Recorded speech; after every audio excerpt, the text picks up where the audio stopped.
Hi, I'm Nomalangam Sally Moses, and this is Your Black World Television. I'm here with Ree, the relationship expert, also known as Maria Lloyd from I Date Daily. I also have on with us Yvette Carnell, the founder of Breaking Brown, a blog, and Tiara from The Real Network. Hi, ladies. How you doing? Hello. I'm doing great. How are you? Doing good. Good. Yeah. Okay, so I'm going to jump right into Tiara happens to be out in California, so whenever we say we're cold, she has a naughty little smile on her face. So we're going to jump right into our two issues. The first issue that we're going to discuss is Jennifer Hudson apparently was honored at the People Choice Awards because she has been doing a lot of work in memory of her nephew who passed away a few years ago and was murdered apparently by a family member. We all know the story. And ironically, she got into what we're going to call a fight with her friend or former friend called Lord Craven.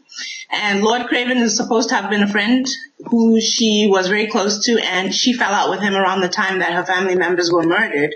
And she asked to have him removed and insisted that if he wasn't removed, she was leaving. It turns out because she was receiving an award, he must have been the one that got removed. So I'll start with Maria Lloyd. What say you, Maria? Well, I mean, she pulled her power, she's Jennifer Hudson. I mean, I've never heard of this guy. In fact, when I looked at him, I thought he looked like Xerxes from the guy who plays Xerxes from 300. So I was like, whoa, who is this character? If anything, I read his little rant on Facebook. He was upset with her. Oh, why would you do this? You're bringing all of this attention to the situation. But my thing is, he should thank her. Buddy, I Googled you like twice because of her. Like, tons of people know who you are now. So thank her. Send her a thank you card. Because I just think that, the situation, should they had removed him, probably not from an ethical standpoint, no, but it's entertainment, so everything is like politically correct, and she has more clout than he does, so that's that. Okay. I will say I also didn't know who he was, and now I'm at best curious. Yvette Carnell, did you know who he was before today?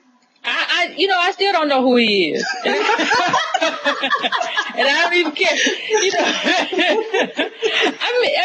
I think, probably, I don't want to get too deep into it. I'm sure he was just some probably pseudo opportunistic guy and that caused a rift or whatever, but I wouldn't get too deep into it. They're on their own. I hear you. Tiara, did you know who he was before today? I didn't. I thought he was, he looked interesting. Like, I've never seen him. He looks like a character off The Matrix, or it just has a weird thing going. Whatever it is, clearly it's working for him. But I didn't know. Okay. It's interesting looking, though. I'll be honest, ladies. I said when I heard the story, I really didn't read the story. I just read the headline at first. And my first thought was, oh, man, here we go again. The angry black woman. She's throwing a hissy fit at their awards. What now? Did any of you have that thought? No, Jennifer Hudson. I'm just a celebrity throwing fits. Right. Maria, what were you about to say? I was going to say Jennifer Hudson. I'm not surprised. I've read stories of her going off on people on Twitter. So she definitely has that Chi-Town sting about herself. So when I read the story, I was like, this sounds like J Hood. Okay. I'm just glad she wasn't being honored as Miss Congeniality. That would have looked a little weird. She was receiving a humanitarian award. So it is a little, I do see a slight contradiction there. Tiara, were you about to say something about that? Well, I was just about to say, it seems a little, granted, I don't know what happened between the two of them, but if she felt like, that he really harmed her in some sort of way, or, made her look bad, or made her family look bad, or whatever he said to her, it must have been bad enough for her to feel like she never wants to see him again. And that's what happened. Like, I mean, if I'm receiving an award and there's somebody I despise in the front row, I don't know if I'd have done the same thing, but maybe, depending on what they did to me. And this is my night, and I want to be, I want to honor my family. And it just so happens that this person used my family as their launch pad. So, I mean, I think she had right to do whatever she felt. It was her night. I hear you. And I think there's another thing that we always try to, well, not always, but I think a lot of us try to hold celebrities to a higher standard. Jennifer Hudson, if you dial back maybe 10 years ago, she's just a regular girl hoping for a break. And just because she got famous and, got a couple of awards, we shouldn't necessarily put her on a pedestal and expect her to behave like Queen Elizabeth. But I think, okay, so I think the bottom line is there's somebody there who used to be her friend, and she felt like he shouldn't have been there, and she removed him. I think we've beaten that horse enough. Our next topic here is, I think we might laugh a little bit at some of the stuff, but I want to say it's not really that funny. There's been a video circulating about a little baby. He's in a diaper. I saw a clip of it. I didn't watch the whole thing. I couldn't stand it. And the little baby is yelling profanities. There's adults obviously in the room, but they're not being captured by the video. They're encouraging him, and he's yelling back at them. He's throwing up the middle finger. He's cussing and, acting the fool, if a baby can act the fool. And I know Yvette's going to have a little bit of an update on that story, so I'll start with you, Yvette. Thoughts? Well, here's part of the problem. Let me just frame it for everybody who's listening. It wasn't just that this little baby who's notoriously now called the thug baby was on YouTube cursing. There are a lot of babies on YouTube who are cursing. Many of them are actually white. The thing that really kind of catapulted this to viral status was that Omaha, Nebraska police put this up as like a cautionary tale of why the city's in the midst of a thug violence sort of epidemic. So the question, there are a lot of questions embedded there. How good did the parents fall off? Who were these people around the kid telling him to throw up the bird? And I think at one point he said, bitch, shut up. So who were these people? What was their responsibility? But also was Oklahoma, the police there irresponsible for using this black toddler who's still in diapers as an example of potential thug violence. You don't know what he's going to be when he grows up. You don't know what he's going to become. So I know that the mother has come out and said, I'm not a bad mother. I wasn't there at the time that this was happening. I had nothing to do with it, and my kid's a good kid, even though the kid has been removed from the home. My position is, first of all, I don't agree with this sort of, having this child being used as a prop by the Omaha police. But I also don't agree with the child being used as a prop by whoever these random people were who were telling them, start cussing, start doing this, start doing that. But the bigger picture for me is the pathologizing of black behavior. It's a viral story because the kid was black. If you put up a white kid and he's like, I watched a few of the videos of white children who were doing this before I came on, to do this discussion. And there are white kids all over YouTube, yeah, bitch, motherfucker, whatever. And it's not seen as a white problem. It's just a problem with this kid or this parent. So my problem is this thing that we do, seeing it as a black problem as opposed to just this is a kid with bad parents, or this is a kid with adult people in his life who aren't doing the right thing. I hear you. And Maria, it looks like you want to chime in. Yeah, definitely. I mean, I agree with Yvette. The problem that I had with it, obviously, like Yvette said, with Omaha Police Department posting the video and then referring to the baby as a thug, or even saying that this baby exudes thug behavior. A thug is a violent person by definition. What was violent about what the child did? Troubled, maybe. Violent, thug, no. And I think sometimes we have to really pay attention to the words that are being used to describe some of the worst of us, because that was not thug behavior. Like I said, troubled. Yeah, I mean, I struggled to watch the video because I was like, oh my gosh, I was getting so furious with the adults in the so-called adults in the room who were encouraging him to use these words and say these ridiculous phrases. But again, that baby is not a thug, and the baby was not exuding thug-like behavior. He was exuding hip-hop culture, which within hip-hop culture there is a thug-like behavior that's, promoted, but that wasn't thug. So that bothered me that they used the word thug to describe this toddler. He's not a thug. What he did is not a thug. Thugs don't necessarily do that. There are thugs who use proper English and still will rob and kill you. So that wasn't thug behavior. So and thugs don't wear diapers, really, do they? They probably you chime in, but I wanted to also say, good point, Yvette. Thugs don't wear diapers.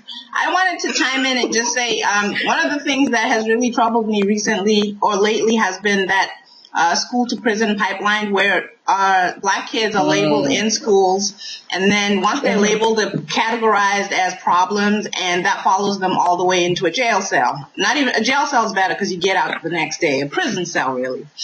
Right. And now it's not just school to prison. Now it's from diapers to prison. Okay, because once this kid is labeled a thug as a little tiny baby, right?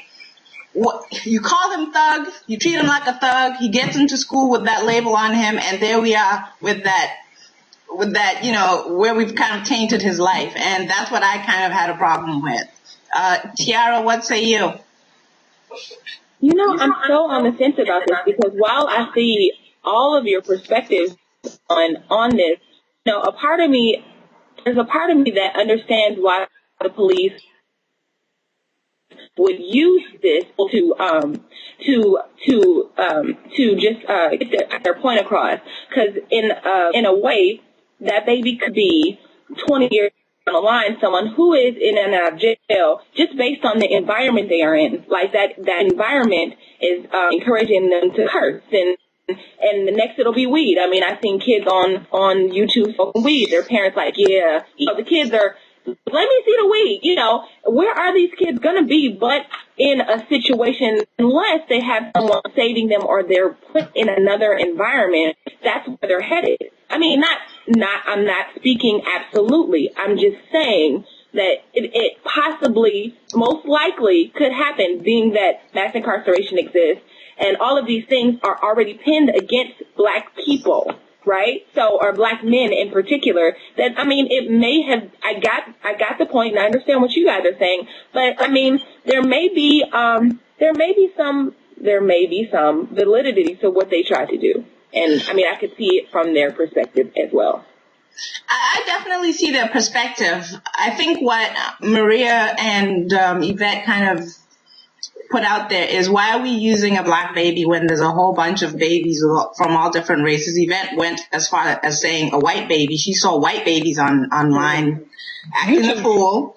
And why did they pick a black baby, put the label of thug on a black baby, and then it went viral? I think that's more the issue. For some odd reason, go ahead, For some odd reason, excuse me. But for some odd reason, it seems like we're going to jail in more numbers than white people. Like, just in general, black men are there. There's just something against the black man. They're being put in jail faster than white people. So, I mean, I just see it as that is the way America is. Is it wrong? Absolutely. But is it a reflection of the environment that we all live in? Absolutely. I think that we have to, and I get what you're saying, Tierra. I do get what you're saying in terms of black men being arrested or in prison more than any other demographic in this country. Mm-hmm. But I think what we have to do is acknowledge why is that? What is causing black men to be in prison more than everyone else? Why is it that when the Sentencing Project did the study and found that black men are sentenced 20% longer sentences than white men for the same or similar crimes? Why is that? That doesn't make sense. So we have to look at the big picture. I get what you're saying. If you just look at it from a very broad, if you look at it from a very narrow scope, yes, it does look like, man, what's going on with brothers? Why are they always getting arrested? But what we don't account for are the brothers who are pulled over for absolutely no reason. I mean, I grew up in Mississippi, so I was raised around a lot of white people, and the students used to come to school drunk, high, all the time. But they were never sent to prison or jail or anything like that because mom and dad had plugs with all these city officials. But when the black students came to school drunk or high, they were immediately expelled. Immediately. So we have to look at the bigger picture when we discuss mass incarceration and why it impacts black men at the proportion that it does. I mean, it's definitely disproportionate, and we need to tackle that. Well, one of the biggest problems in America for me is the pathologizing of black behavior. Like, oh my God, look at what these black people do. Look at how these black people act. Look at how these black people don't take care of their neighborhoods. When the truth is that if you go to any ghetto, whether it's in Europe, whether you're going to London, whether you go to America, poor people behave the same, usually because they're fighting for scraps. I mean, if you go to the trailer park right now, you're going to see a lot of the same behavior that you see, in a lot of the urban ghetto. Poor people behave the same no matter where you go. But the funniest thing is we don't shine a light, unless you watch Jerry Springer or something, we don't shine a light on white poor people and how they behave and how they misbehave. We don't shine a light on those people, but black will get a light all the time. Anytime, look at hip hop. Well, I remember all these rock stars biting the heads off bats and, doing all kind of sadistic, borderline satanic behavior. But, then it was just like, he's just being a rock star, they're crazy. But when black people, do this over-sexualized, this materialism, I agree it's nonsense, but it's also nonsense, when the white kid does it. And it's interesting to me also because I think of it when I think of black boys who wear saggy pants. I don't like saggy pants, but I also don't like what the white kid wears when he dressed in all black, paints his fingernails black, and his hair is blue. That's not my style preference either. But we just focus in on this black kid and be like, you see, he's a problem. And when you tell the world he's a problem, it's not hard then have the police be like, yeah, he's a problem, I'm gonna pick him up. Yeah, he's a problem, I'll prosecute him. Yeah, he's going to jail. Problem. So I think the problem is I can say that this toddler had bad people around him. He had bad adults around him who were encouraging him to do bad things. But none of that was because they were black. Mm-hmm. No. Okay, right. So you're saying this was definitely bad behavior, and a baby should not have been behaving that way, being recorded that way, but why are we blackballing a black baby, and why are we blackballing black parents when they're black parents across the races? Across the world, really.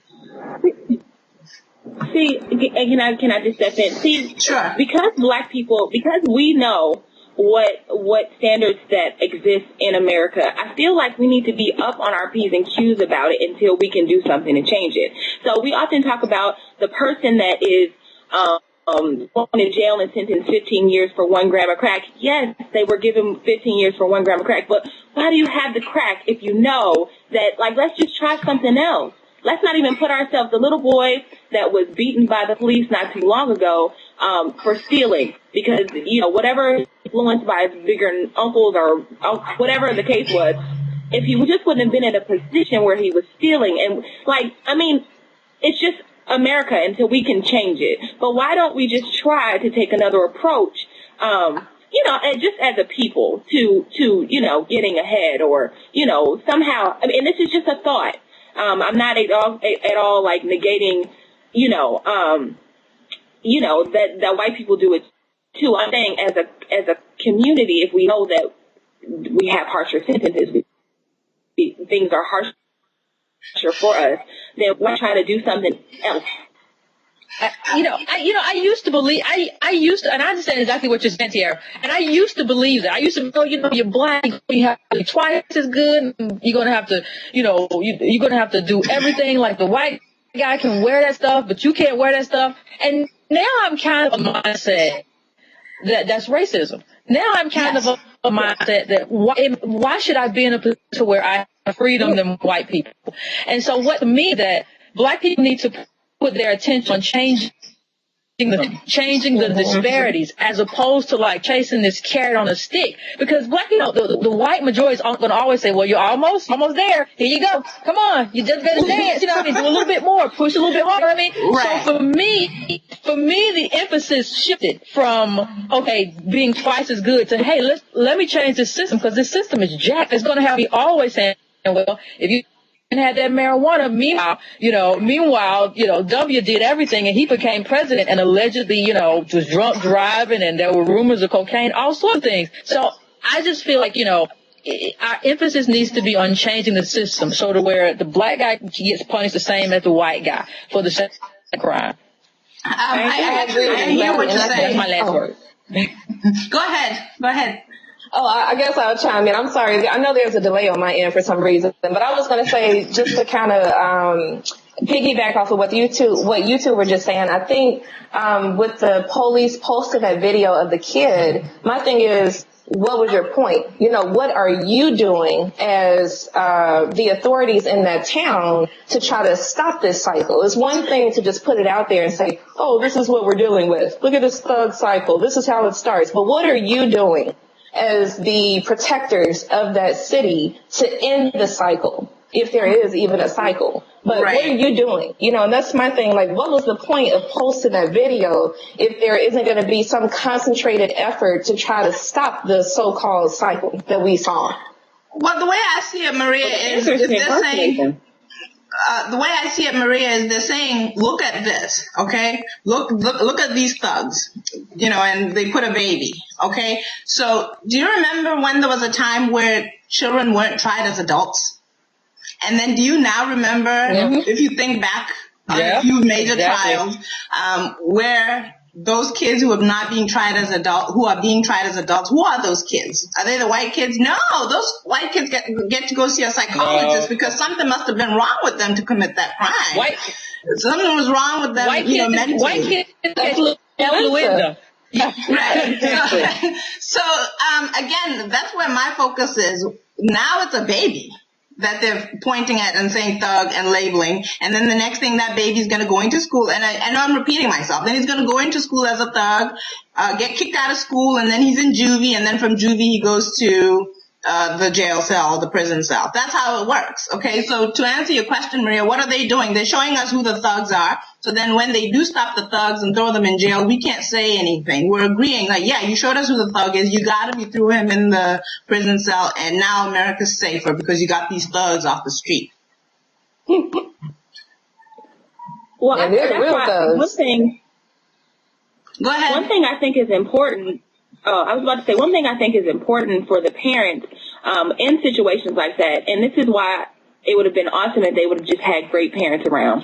But just being a mother, I feel like it's important for me to affirm my daughter regularly, every day, regardless of what the world is telling her. I'm telling her, hey, Lauren, you're beautiful. Mm-hmm. Lauren, you're black, you're beautiful. I can affirm her and insulate her from, so, if the world hits her, she won't get hit as hard. Like, she'll be insulated from the things that I'm trying to teach her, the kind of, community I'm trying to build for her, the perspective or the whatever, and I think that's important. I feel like we need more of that in our community. Just to bounce off what you said. Yeah, he can grow up thinking he's a thug, but with the right environment, he won't play into it.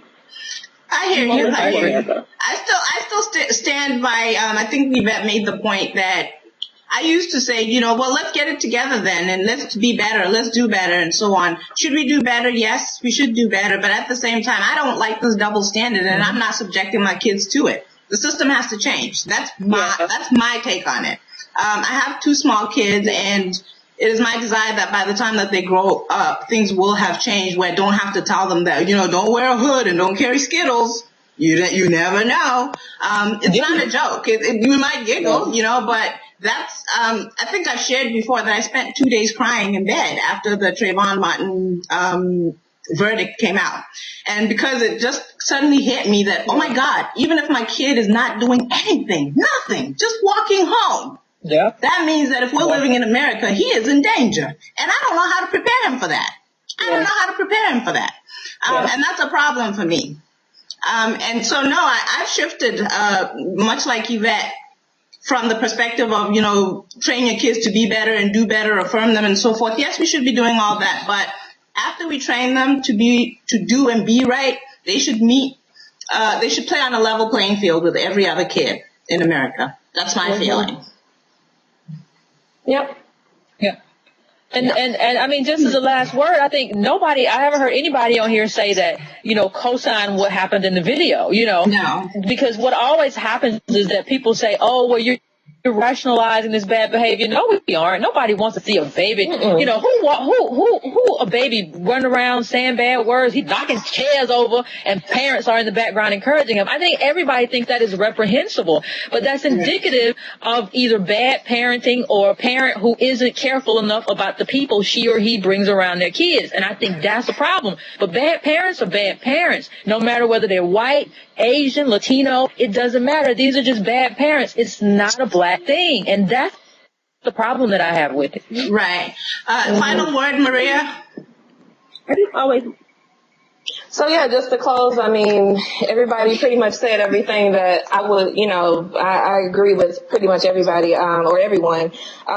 Basically, what's the point? That's my question to the police. What's the point? Why did you post it? And okay, what are you going to do about it? And also, what is a thug? I mean, I'm really tired of seeing any child that has some type of urban influence. I'm tired of them being labeled as a thug. A thug is a violent person. So that kid is not a thug.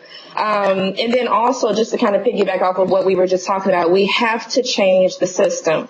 It doesn't make sense that black people feel like we have to work within the system of racism. No, we need to change the system and become very proactive and very loud and proud about standing up against the system and forcing it to change. So that's how I'm going to end this. I hear you. Last words, Tiara? I'm just going to say, I don't like how his mother has made it seem like she's never heard him curse before. Like those were the first times that he ever said a curse word. I want her and, the other parents, white or black or Latino or whatever, just to take responsibility for your children. And don't try to make it seem like, that's the first time. And I wasn't there. And I didn't know. You knew your son like that. You know what I mean? So let's stop fronting. And let's just keep it. Let's learn how to do better. Let's just do better. Parents, let's do better. Please. And we'll end on that note. Like Tara says, let's do better. This again is Nomalangam Sally Moses. This is Your Black World Television. And check Yvette Connell out. She is the founder of Breaking Ground. Maria is the founder of I Date Daily, the blog. And Tiara is the founder of The Real Network. We are gone.